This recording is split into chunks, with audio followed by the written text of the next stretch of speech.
카리나랑 박보검은 나랑 뭐가 다르길래 예쁘고 잘생겼다는 말을 듣는 걸까요? 그리고 우리는 왜 이들을 보면서 강한 끌림을 느끼는 걸까요? 오늘은 이 예쁨과 잘생김을 결정하는 6가지 요소에 대해 말씀드리고 영상 끝까지 보신다면 여러분들은 스스로 이 예쁨과 잘생김을 설계할 수 있게 될 것입니다. 지금보다 더 예뻐지고 싶은 분이라면, 더 잘생겨지고 싶은 분이라면 영상 끝까지 시청해주세요. 자, 우리가 예쁘고 잘생긴 사람을 보면 쾌락 호르몬인 도파민이 나오는 거 아시나요? 외적으로 매력적인 사람을 보고 짜릿함을 느끼며 첫눈에 반하게 만드는 그 호르몬이 바로 이 도파민인데요. 잘 가꿔진 외모는 이 도파민을 분비하게 만들어서 그 사람에 대한 긍정적인 확증 편향을 만들게 됩니다. 그러다 보니 예쁜 사람이 실수하면 이유가 있겠지 라고 생각하고 잘생긴 사람을 보면서 저 사람은 일도 잘할 거야 라고 생각하도록 하는 것이죠. 그런데 우리는 왜 예쁘고 잘생긴 사람들을 보며 행복감을 느끼는 걸까요? 아웃피코드에서는 이 질문에 대한 답을 찾기 위해 지난 3년간 400편이 넘는 논문과 연구자료를 분석하여 외적인 매력을 결정짓는 요소 6가지를 추렸는데요. 결론부터 말씀드리면 이 6가지는 모두 우리의 생존과 번식에 관련이 있었습니다. 즉, 우리는 우리의 생존과 번식을 유리하게 만들어주는 상대를 보며 그 사람과 친하게 지내기 위해 보상 호르몬인 도파민이 나오게 되는 것이죠. 자, 그러면 지금부터 그 6가지 항목을 하나하나 파헤치며 그걸 실제로 스타일링에 어떻게 적용할 수 있을지까지 말씀드리도록 하겠습니다. 6가지 요소는 각각 유기적으로 연결되어 서로가 서로에게 영향을 주기도 합니다. 그러니 영상 꼭 끝까지 보셔서 여러분들에게 딱 맞는 더 잘생겨지고 예뻐질 수 있는 방법들에 대해 알아가 봅시다. 요즘 유행하는 말인 테토와 에게는 각각 테스토스테론과 에스트로겐을 줄인 말인데요. 두 호르몬은 남성과 여성 모두에게서 나오지만 테스토스테론은 남성에게 더 많이 분비가 되고 에스트로겐은 여성에게 더 많이 분비가 되기 때문에 두 호르몬은 각각 남성 호르몬과 여성 호르몬으로 불리기도 합니다. 그리고 이 두 호르몬이 오늘 말씀드리는 6가지 요소 중 외적인 매력에 가장 큰 영향을 주는 요소입니다. 지금부터 중요하면서 재밌으니까 집중해서 보세요. 테스토스테론은 인간으로 하여금 도전에 대한 두려움을 없애주고 항우울, 항피로 역할을 합니다. 그러다 보니 수백만 인류의 역사에서 이 호르몬 수치가 높은 남성들은 전쟁에서 승리하여 우두머리 역할을 하는 경우가 많았고 그 남자를 보며 이성은 성적인 매력을, 동성은 존경심을 느끼게 됩니다. 그리고 이 테스토스테론이 많은 사람들의 외적인 모습을 보며 인류는 잘생겼다 라고 말하게 된 것이죠. 그러한 남자들의 특징은 키가 크고 근육이 잘 붙어서 역삼각형의 체형에 눈썹과 눈썹뼈, 콧대를 이루는 T존이 발달하고 턱뼈가 발달하게 됩니다. 이러한 요소가 부각될수록 남성미가 드러나게 되는 것이죠. 반대로 여성에게서 많이 나오는 에스트로겐은 유대감을 형성하여 사회를 구성하고 타인의 미세한 감정을 잘 파악하고 자신의 감정을 잘 조절하게끔 만들어줍니다. 남성들이 외부의 위협으로부터 부족과 가족을 보호하는 역할을 한다고 하면 여성들은 내부적으로 유대감을 형성하는 역할을 하는 것이죠. 그리고 이 에스트로겐이 외적으로는 큰 눈과 짧은 턱, 곡선적인 얼굴형, 콜라겐 생성 증가로 인해 탄력 있고 생기 있는 피부를 만들며 유방과 엉덩이의 지방 저장을 촉진합니다. 이러한 요소를 실제 헤어나 패션 스타일링에 적용한다고 해봅시다. 남자들의 경우 역삼각형 실루엣의 스타일링을 할수록 남성미 있고 카리스마 있는 이미지를 만들 수 있으며 정삼각형 구조를 만들게 되면 소년미 있고 부드러운 이미지가 연출됩니다. 여러분들이 남자답고 시크한 무드의 이미지를 연출하려고 하는데 와이드 팬츠를 입게 되면 어딘가 영해 보였던 이유가 바로 이 원리에 숨어 있는 것입니다. 여성의 경우 직선적인 부분을 강조할수록 중성적이고 카리스마 있는 스타일링이 되며 반대로 곡선감을 드러낼수록, 즉 S라인이 드러날수록 여성적이고 페미닌한 이미지가 나타나게 됩니다. 헤어스타일에 있어서 자신의 얼굴형이 턱뼈가 발달하고 광대가 부각된 얼굴이라고 하면 사진과 같이 발달한 부분을 C컬을 통해 가림으로써 여성미를 드러낼 수 있습니다. 카리나와 박보검 같은 얼굴은 매우 희귀합니다. 그러다 보니 우리가 매력을 느끼는 사람들은 평균에서 벗어난 얼굴을 갖고 있을 거라고 생각하기 쉽습니다. 그런데 실제 연구 결과 우리가 매력과 호감을 느끼는 사람들은 평균에 가까운 얼굴의 사람이라고 합니다. 그리고 이를 뒷받침하는 한 연구 결과에서는 평균에 가까울수록 매력과 호감을 느끼지만 어느 정도 본인만의 개성이 가미된 얼굴이 더 매력도를 증진시킨다고 합니다.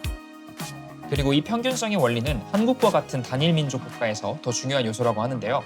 미국처럼 인종이 다양한 국가에서는 여러 가지 사회문화적인 요소들이 많이 개입되지만 한국은 인구 밀도가 높고 단일 민족 국가의 성향이 더 강하기 때문에 이 평균성의 원리가 강력하게 작용하는 것이죠. 자, 그렇다면 이걸 어떻게 스타일링에 적용할까요? 얼굴이 길다면 양옆 볼륨을 통해 좌우로 시선을 분산시키고 반대로 얼굴이 짧다면 윗머리 볼륨을 살리고 옆 볼륨을 죽이는 다운펌을 통해 짧은 얼굴을 보완하는 것입니다. 많은 분들이 오해하고 있는 게 얼굴 작아 보이게 하기 위해서 무조건 다운펌해야 하는 거 아니냐고 물어보는 경우가 있는데요. 여러분들이 얼굴이 길다고 하면 오히려 양옆 볼륨을 죽였을 때 긴 얼굴이 더 부각될 수 있습니다. 만약에 여러분들이 내 얼굴이 긴지 짧은지조차 모르겠다고 하면 아웃핏코드의 컨설팅을 통해 정확하게 얼굴을 진단받고 그에 맞는 컨설팅을 받아보는 것도 추천드립니다. 톤과 결이 고른 피부는 외부 환경과 스트레스에 대한 높은 저항성을 의미하기 때문에 생존과 번식의 관점에서 굉장히 중요한 요소입니다. 그런데 테스토스테론이 발달하게 되면 피부가 거칠어지는 경향이 있는데요. 뒤에서도 말씀드리겠지만 요즘은 사회문화적인 요소 때문에 남자들에게도 톤과 결이 고른 피부가 요구되고 있습니다. 피부 관리에 있어서 가장 중요한 것은 보습, 자외선 차단, 클렌징, 마지막으로 수면입니다. 보습에 대해서 많이들 오해하시는 게 보습이 수분을 채워준다고 생각하는 경우가 대부분인데요. 사실 보습은 수분을 채워준다기보다는 피부에서 수분이 빠져나가지 않게 장벽을 만들어주는 역할이 더 큽니다. 그렇기 때문에 세안 직후 3분 이내에 보습을 해주는 게 정말 중요한데요. 피지 장벽이 클렌징으로 인해 걷어진 상황에서 피부 속에 있는 수분이 가장 빠져나가기 쉬운 타이밍이 바로 이때이기 때문입니다. 자외선 차단은 외출할 때는 무조건 해주셔야 합니다. 관련 영상은 제가 정말 많이 만들었기 때문에 따로 더 강조하진 않을게요. 마지막으로 피부 관리에 있어서 제일 중요한 게 바로 수면인데요.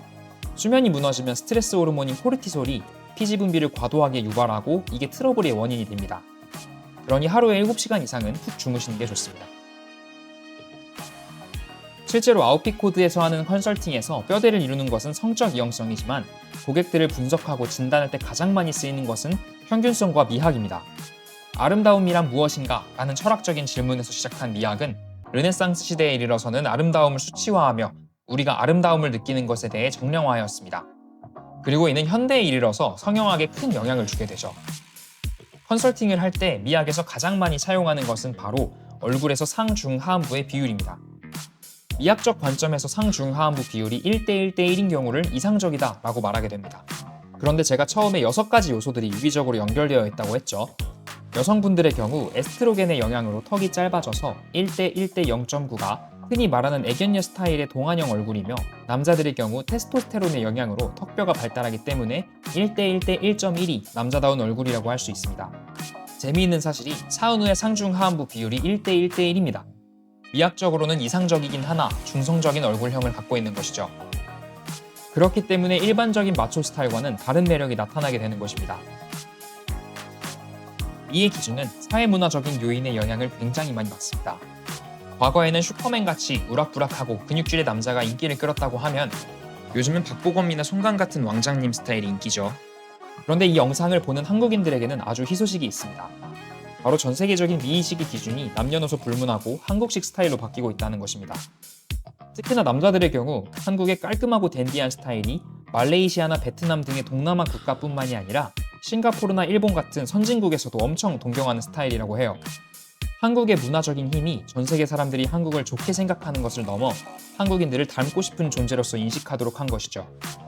그런데 저는 이게 우연이라고 생각하지 않아요. 한국인들 특성상 남에게 보여지는 것에 다른 국가들보다 지나치게 신경 쓰다 보니 스스로를 가꾸고 꾸미는 것에 더 많이 투자하게 되었고 이게 외모지상주의라는 사회적 문제로 여겨질 때도 있었지만 오히려 다른 국가들이 보았을 때 한국인들에 대한 긍정적인 인상을 심어주는 계기가 된 게 아닐까 싶습니다. 그리고 요즘은 앞서 말씀드렸던 것처럼 사회기조가 자기관리를 열심히 하고 외모를 가꾸는 게 좋은 것으로 인식되다 보니 여러분들의 외모를 가꾸는 게 인생을 바꾸는 자산으로서 치환될 수 있죠. 실제로 저도 컨설팅을 하면서 외모가 업그레이드 된 분들이 단순하게 외모 자신감만 높아진 게 아니라 이성관계에 대한 기회도 폭발적으로 증가하고 자신감이 생기면서 성격까지 바뀌게 되는 경우를 봤는데요. 요즘은 이렇게 외모가 정말 중요한 자산이다 보니 단순하게 일반인뿐만이 아니라 기업가나 정치인분들도 저희 컨설팅을 받으러 많이 오십니다.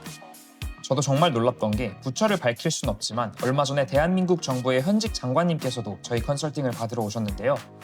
이때 저희도 생각하지 못한 디테일한 부분까지 요청하셔서 저희도 되게 깜짝 놀랐던 기억이 있습니다. 이처럼 외모가 중요해지고 있는 시대에 전 세계에서 누구보다 미적인 감각이 뛰어난 한국에 있는 여러분들은 자신감을 가지고 스스로 꾸며보는 것은 어떨까요? 아웃핏코드에서도 많은 도움 드릴 테니 구독해두고 다 같이 매력적인 사람이 되어봅시다. 외적인 매력을 결정하는 요소, 그 마지막은 대칭성입니다. 예전에도 비슷한 내용으로 설명드리긴 했는데 저희가 조금 더 연구 결과를 살펴본 결과 재미있는 사실 하나를 알게 되었어요. 모든 동물계에서는 대칭을 이루는 이성을 보며 매력을 느낀다고 합니다. 실제로 공작새도 구애를 할 때 대칭을 이룰수록 짝짓기 확률도 높아진다고 하죠. 그런데 한 연구 결과에서 발표한 내용은 대칭일수록 매력도가 높아지는 것보다 비대칭성이 높아질수록 호감도가 떨어지는 게 더 크다라는 발표를 했습니다. 실제로 한국의 한 시대를 풍미했던 강동원 배우의 눈을 보면 짝눈이 심한 것을 알 수 있는데요. 사람들은 그거 신경 잘 안 쓰잖아요. 그런데 강동원이 비대칭이 심했다면 지금과 같은 인기를 누리지 못했을 수도 있다는 것이죠. 자, 그럼 이 비대칭도를 해소할 수 있는 방법에는 뭐가 있을까요? 저희가 제시하는 것은 눈썹 문신과 턱보톡스입니다. 눈썹 문신의 경우 여러분들이 안면 근육을 어떻게 쓰는지, 그리고 눈을 뜨거나 감았을 때 대칭성이 어떻게 달라지는지를 고려하여 처음 디자인을 하게 됩니다. 또한 눈썹은 눈 바로 위에 위치하여 여러분들의 인상을 바꿔줄 수 있는 정말 중요한 요소이기 때문에 아웃핏코드의 컨설팅에서도 고객의 얼굴형과 눈의 각도를 고려하여 눈썹 디자인을 어떻게 설계할지 추천을 드리고 있습니다. 아직 저희가 눈썹 디자인 추천만 하고 실제 시술은 못하다 보니 매번 아쉬웠었는데 시술샵 하시는 분들은 저한테 연락 한번 주세요. 같이 구독자분들을 위한 이벤트 한번 해보면 좋을 것 같네요. 대칭성을 향상하는 두 번째 요소가 바로 턱보톡스라고 말씀을 드렸는데요. 턱보톡스는 우리가 음식을 씹을 때 쓰는 저작근을 일시적으로 마비시켜서 얼굴을 갸름하게 만들어주는 시술입니다. 많은 분들이 보톡스를 그냥 맞는 경우가 있는데 우리는 습관적으로 한쪽으로만 씹다 보니 양볼 중에서 한쪽이 더 발달하게 됩니다. 그러니 발달한 쪽으로 주사량을 좀 더 키워서 대칭성을 향상시킬 수 있게 됩니다. 이건 아마 피부과 가서 말하면 전문의가 체크하고 해주실 겁니다. 그런데 말 안 하면 그냥 똑같이 주사해 주시니까 시술 전에 꼭 말씀하셔야 합니다. 자, 오늘 이렇게 외적인 매력을 결정하는 요소 6가지를 길게 설명드렸는데요. 분명 여기까지 다 보고 나서 에이, 그래도 본판이 예쁘고 잘생겨야 이런 거 알고 실천했을 때 더 예뻐지고 잘생겨질 수 있는 거 아니야? 라는 생각을 하시는 분들 분명 있을 겁니다. 물론 우리가 이론을 알고 실천한다고 해서 갑자기 카리나처럼 예뻐지고 박보검처럼 잘생겨질 수는 없습니다. 그런데 제가 100% 확신하는 것은 여러분들 개개인이 이전과는 전혀 다른 삶을 살게 될 것이라는 것입니다. 제가 그랬고 수백 명이 넘는 제 고객님들이 그랬습니다. 그러니 작은 것부터 하나하나 실천해 봅시다. 외모의 변화는 인생을 바꿉니다. 아웃핏코드.